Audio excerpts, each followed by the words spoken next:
High Springs residents are raising money to support families battling brain cancer. TV20's Ethan Badowski tells us how the memory of a beloved softball coach is living on through a pint of IPA. People in High Springs took cover and attempted to stay dry at the 3rd annual Beer for Brains event. The event was held at High Springs Brewery and honors the memory of Jeremy Payne, who died of brain cancer in 2020.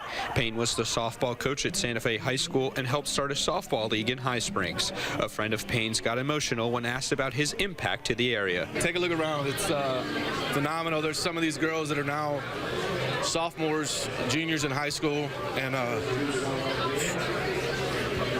that played for him. And,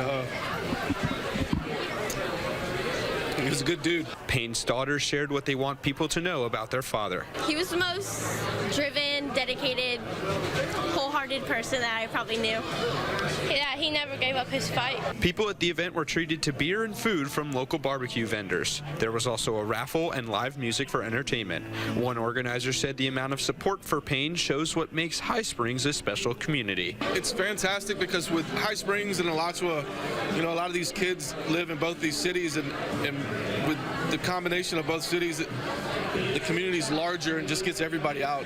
It's amazing. All of the proceeds raised at the event will go towards helping local families who have loved ones dealing with brain cancer research, and the Santa Fe High girls softball team. In High Springs, Ethan Badowski, TV20 News.